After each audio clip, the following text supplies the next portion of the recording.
Hi everybody, it's Az here from Heel vs Babyface with another edition of AzChats. Now, most of you will know by now, but for new people to this, AzChats is a feast for your ear holes, not your peep holes. Okay, it's a more podcasty type of a video. So if you've got something to do around the house, if you need to prepare tea and you've got to put the dog in the oven, stuff like that, then crank up the volume and go and do that. Go do some housework. Go do some exercising. Go do whatever you need to do. Just turn me up in the background and you can be thoroughly entertained through your ears. Just not through your eyes. And today's video is going to be relatively serious because I want to discuss this whole content ID claiming monetization thing which is coming in with YouTube recently. How it's going to affect myself. And also how it's affecting other people at the moment and how it's being abused. That's the big thing here. Now then, there's quite a few misnomers going around about content ID claiming. And content ID claiming in its truest form is a good thing. A bit like communism. In its truest form, sounds great on paper, never works. But content ID claiming is there to protect the artist, and rightfully so. For argument's sake, let's say Unscrupulous Joe wants to make money on YouTube, and Unscrupulous Joe doesn't want to do any hard work for making that money. So what he does is he takes a bunch of Katy Perry songs, and he just uploads them straight onto YouTube, monetizes them. She's a very popular artist. He's going to get a lot of hits on his channel simply because of the content of Katy Perry's latest songs. Okay? And he tries to monetize those and he tries to make money from that. That would be immediately flagged for content ID. Okay? And he'd probably get copyright striked as well. And rightfully so. Because those artists, whether you like them, loathe them, whatever, it's their hard work which goes into the production of those songs, those videos, those films, etc. And it's not for you to profiteer from them. I believe that is absolutely 100% spot on. Okay? So that, in its content ID, in its truest form there, is a worker.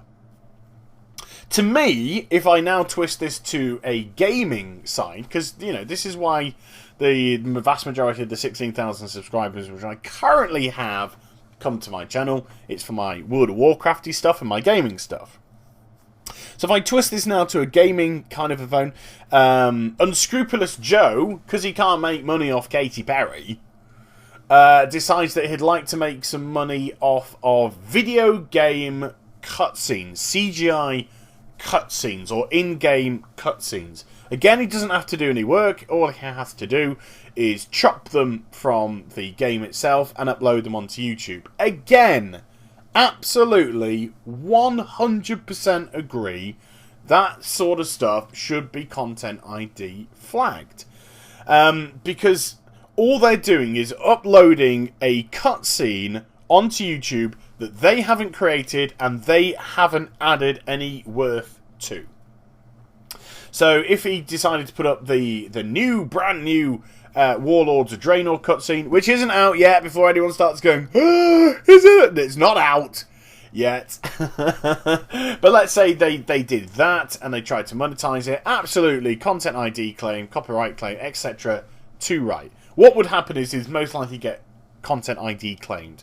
And what that means is the owner of that product decides what to do with the video. So they can choose to have it pulled. They can choose to have it restricted. They can choose to have it monetized for them. Okay? And there's nothing wrong with that at all because it's their hard work. Where I do take exception, or I do think things get a little bit out of hand, is where a YouTube commentator or a YouTube channel will add worth all on top of the content which they're using. Now, Let's Plays obviously are becoming very, very popular indeed. I've recently decided to make an attempt to enter that field on top of all my WoW stuff as well, and I began doing Batman Arkham Origins. And I've had to stop. Why have I had to stop? Well, they're getting content ID claimed all the time.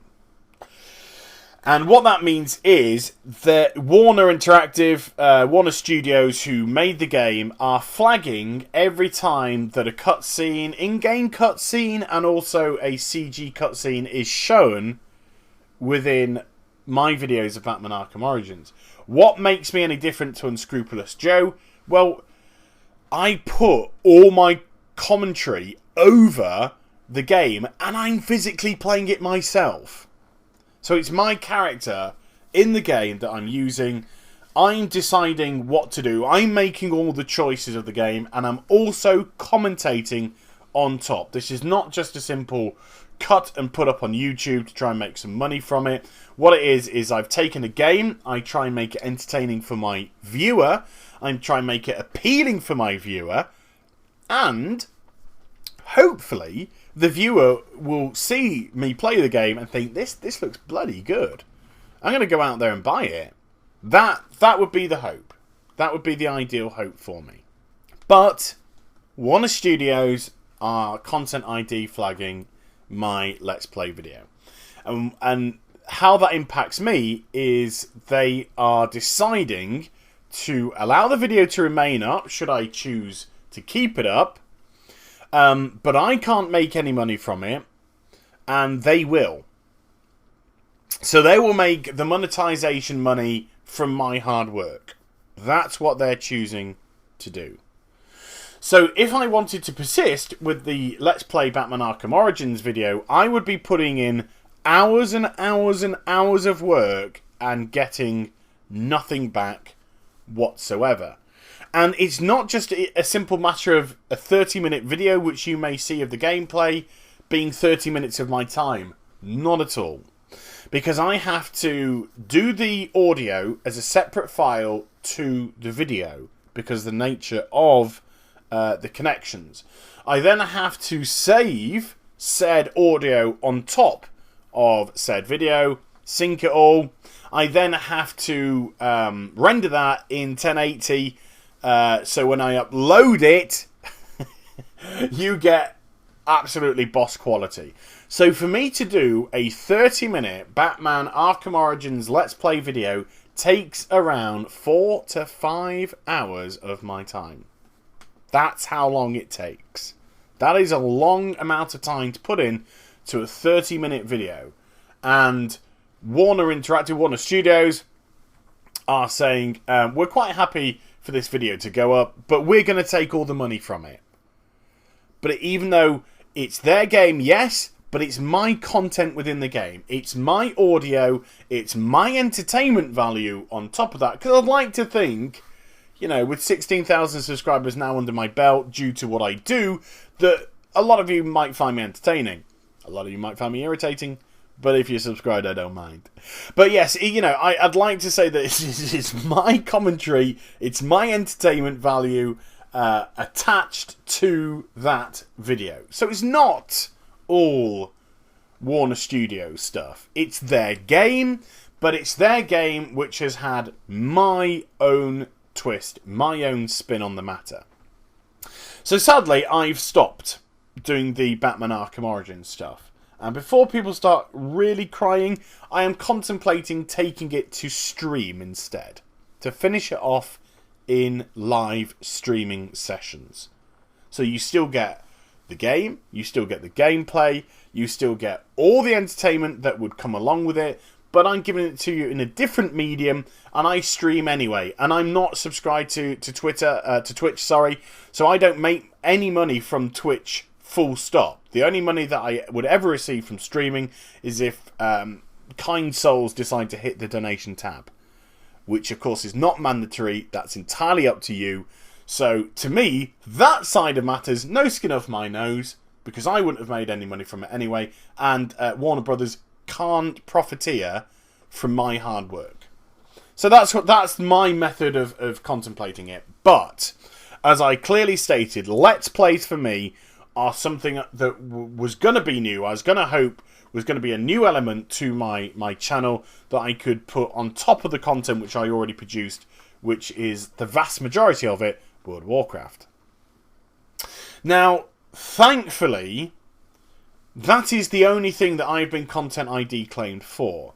But another reason why I've had to stop doing the Batman one is I can't risk a Content ID claim turning into a copyright claim, because I have a copyright strike against my channel. And that copyright strike was given to me by Controversy Music, who, if you don't know, is Prince's record label. And the reason why I received a copyright strike from them is because I uploaded a video a couple of months ago of my nephew, my newborn nephew. And as a very excited, as a very proud uncle for the very first time in my life, I put up a video of my nephew in a pram in a shopping centre. That's a shopping mall, if you're in America. In a shopping centre, and over the tannoy, over the in, the in mall, the in shopping centre system, sound system, was Prince's Alphabet Street. And my little nephew was like making funny faces and wiggling his arms and legs around, and I thought it'd be quite funny to put that YouTube up on video and say my nephew dancing to Prince's Alphabet Street. Controversy Music immediately, well, I say immediately, 2 weeks later, hit me with a copyright strike. Copyright claim, copyright strike.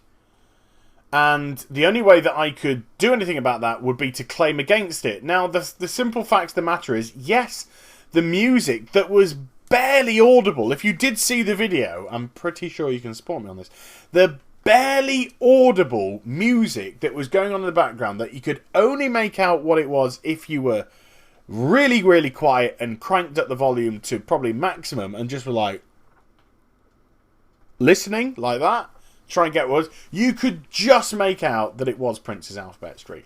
This was not me abusing the song. This was not me profiteering from the song.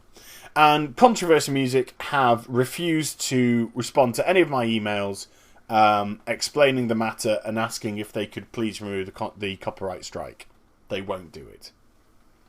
So the only way that I can have that copyright strike removed is by being a good boy, not getting any more strikes for 6 months, and then it will be automatically expunged from my YouTube channel, which, because I'm not in good status copyright-wise, has been restricted to certain things. There are certain things I can't do on YouTube due to those restrictions.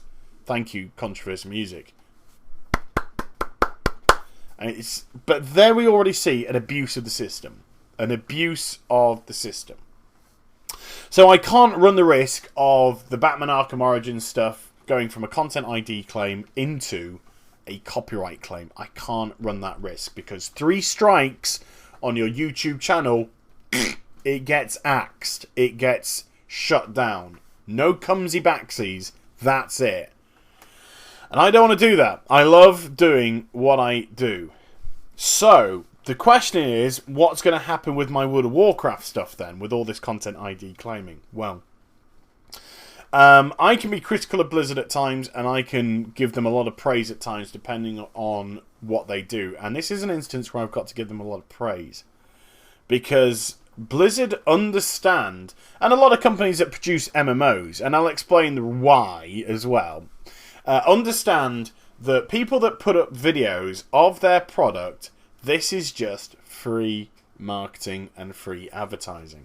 So where does something like this differ from something like Batman Arkham Origins? Well, Batman Arkham Origins is a finite product. It's got a finite storyline to it and a finite playtime. The full story might last between 6 to 8 hours, let's say, for argument's sake. After that, you're kind of relying on the challenge modes, and you're kind of relying on any DLC that they bring out for that game. Whereas the World of Warcraft is a 24 hours a day, 365 days a year thing. Yeah, alright, yeah, maintenance, whatever. But you know what I mean. It's an ever going, it's an infinite MMO currently. One day I'm sure it'll come to an end. But currently it runs for all that time, and they add various bits of content as goes. Patches, new expansions, etc, etc. So, whereas one does have a shelf life, a shorter shelf life than the other, yes, Warner Studios want to make as much money from Batman Arkham Origins, or whichever company, whichever game, in that finite window that they have before the next big game comes out, the next AAA title comes out, and people move to that. But the simple fact is, I personally believe that Let's Plays and things like that get more people to purchase the game than they do turn people off. Now, game companies would have you believe that we shit money out of our arseholes for breakfast. They would. And I would love this to be true, but it's not the case. I barely get by with the monetization money that I get through YouTube, and I genuinely mean barely get by. The only thing that keeps me going is the wonderful people that hit that donation tab and add the additional funds to allow me to carry on. You know, to allow me to replace broken equipment, to allow me to upgrade equipment, and all that kind of stuff. So if I was to live off YouTube alone, I might have thrown the towel in. Who knows? But it's a barely, it's barely scraping by. And I've got 16,000 subscribers. What's it like for the poor little guy, the poor little girl who's got 1,000, 2,000, 3,000 subscribers, trying to start off their YouTube careers? Then they ain't going to get going. They are not going to get going. So I am a believer that I would probably watch a Let's Play, whether it be myself, PewDiePie, Soda Poppin', whatever, whoever you like to go to for your Let's Play videos, I would be more inclined to watch them and say, do you know, that game looks bloody good fun. I'm going to get that. I'm going to get that myself. That's what I personally... Yes, you may be different, but... Like I said, we don't shit money out of our assholes for breakfast. So not everybody can purchase your game. Alright? Not everybody can purchase every single solitary game that ever comes out, ever, Game Studios. Do you not understand that? They have such a limited budget for which games they can purchase and when. And if that person, that boy, that girl, that man, that woman has to watch something like a Let's Play or a guide or something like that to get an idea of where their money goes, what is wrong with that? If I was to purchase games on my budget, I would be able to buy 5 or 6 a year, most likely. On my current budget, about 5 or 6 a year. That's how it would operate for me. Not a huge amount at all. I had to start putting lots of money aside, and I had lots of help from my donators and my subscribers to allow me to get the PlayStation 4 to do certain stuff. I've been starting to stream on the PlayStation 4, So I am not that kind of person that I can just go out and buy every single game, and I'm pretty sure 99% of the people are as well. So, the people that do the Let's Plays to certain demographics are fantastic. They would never purchase your game. They simply couldn't. No matter how much they might want to, they simply couldn't because of their own restrictive budgets. And the way that the studios would like now to operate is by penalising the people that put their own hard work, their own entertainment value, their own blood, sweat and tears into creating those fun, entertaining and fantastic videos. And they want to take it all away from them. Because, one word, greed. Greed. It's nothing short of greed. And I'll tell you what, this will backfire. This will backfire on a lot of companies. I promise you. Let's say your big YouTubers can no longer do the Let's Plays that they want to do because they won't make any money from them. They're not charity cases. These people are not charity cases. They use YouTube in an effort to make a living. It is a job.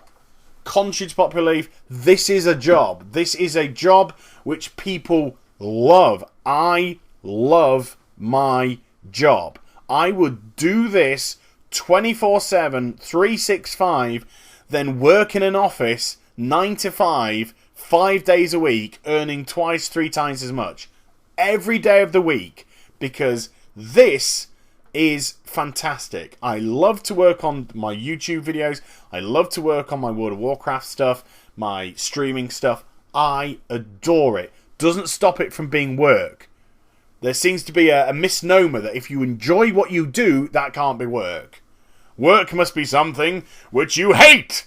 Work must be something which you get stressed about. Work must be something that you come home and cry yourself to sleep about. No, work doesn't have to be like that if you choose not to make it that way. Work can be fun, it can be exhilarating, it can be exciting, and the one thing that all the tea in China could never ever give to me, could never take from me, is how I wake up every day absolutely happy. I wake up thinking, awesome, what video are we going to do today?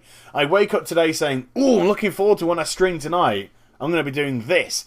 I wake up with those thoughts in my head. I don't wake up thinking, oh, God, it's work. I've got to go in the office. And I'm sorry to the people that have to do that for a living. I sympathise with you. I have been that person. I've been that person for donkey's years. I made a decision to change that. I made a personal decision that I wanted to wake up happy. I wanted personal happiness, and no amount of money can buy you personal happiness. Only what you do in life defines your own personal happiness. Did I nick that from Batman? Am I going to get content ID? Did I just rip that from Batman? Anyway, you know what I'm talking about. So let's go back to Blizzard and the praise I've got to give to Blizzard, because Blizzard understand that this is marketing gold for them. So Blizzard do not content ID match you. They do not do that. They are happy to let you produce your World of Warcraft videos. So yes, I have been hit by the content ID claim, but I've only been hit by it, guess what, for the Let's Play. What I haven't been hit by is Blizzard, Activision at all, and thankfully so. So on that side of matters, it's not going to affect me. But there are going to be some changes to the monetization in January, I believe, for YouTube, where instead of getting monetized almost immediately like they do, they're actually going to stop that. And videos might not get monetized for up to 2 days. Now that's going to affect a lot of people that do news videos. Now I don't do, per se, news videos. But that's going to affect a lot of people that do news videos. Up to the date, what's gone on? Oh my god, Fallout 4 is alive and it's going to be set in Boston. It's new news. It's not new news, by the way. It was about a year old. Look back in articles. About a year old that rumour came out. But now it's trending the internet like it's new. You know, so the people that do that type of video, they're going to be in a bit of stuck. Because they can get the latest news out on the video. It might not put the video out immediately. So the news may come out late. And obviously people want to watch the latest news. Then they make the bulk of their money from the immediate views. The immediate views on that video. And so if it's being held back for 48 hours, that news is 48 hours old, it's too late. Nobody's going to be interested in that. The views, plummet. Money, plummet.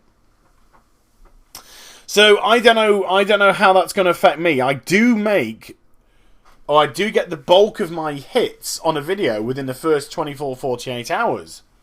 So if it holds it back for me for 48 hours, or it puts it up but doesn't monetize it for 48 hours, I could have my revenue crushed, and I could fall by the wayside.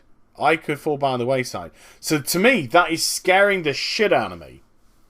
It's scaring the shit out of me because I'm currently doing what I love. I'm barely scraping by, and I couldn't give a flying fig because I'm doing what I love. And I've always maintained to my supporters, to the lovely people that not only subscribe, but the lovely people that hit that donation tab as well, that as long as I can afford to pay my rent, my bills, put food on my table, I will always do this for you. I will always repay your loyalty in me by doing this for you. The sad fact is, with these new changes to the monetization coming in, if I can't pay my bills, if I can't pay my rent, and if I can't put food on my table because of these changes, then that scares the shit out of me. Absolute shit out of me. Because I love doing what I want to do, and I don't want to get back into the old rat race, you know. Not a chance in hell. Not a chance in hell. Yes, adapt and survive and all that. You know, maybe I'll try and think of ways to exist apart from that, but the only way that we're going to see how this pans out is when it comes into effect, and that's next year. So the first few months of 2014 going to be very interesting indeed, and I will obviously keep you abreast of how that's going to pan out. So yeah, that's where I am, and that's where we are with Content ID claiming and the new monetization. So big props to Blizz. Game companies, I tell you what, I think you're cutting your nose off to spite your face and to get yourself a quick buck. I think you're going to do more detrimental harm to this industry and to your own brand than you could ever pay out in gratuities for people just monetizing their own YouTube videos of their own content that's using your platform. That is it. Just your platform. So I hope you enjoyed this AzChats. I'd be very, very intrigued to see your comments below. Please, I'd like you to pop them down there. What do you think of this all? How is it going to affect you as a YouTube watcher, do you think? Is it going to change your habits of watching? Are you a YouTube content creator?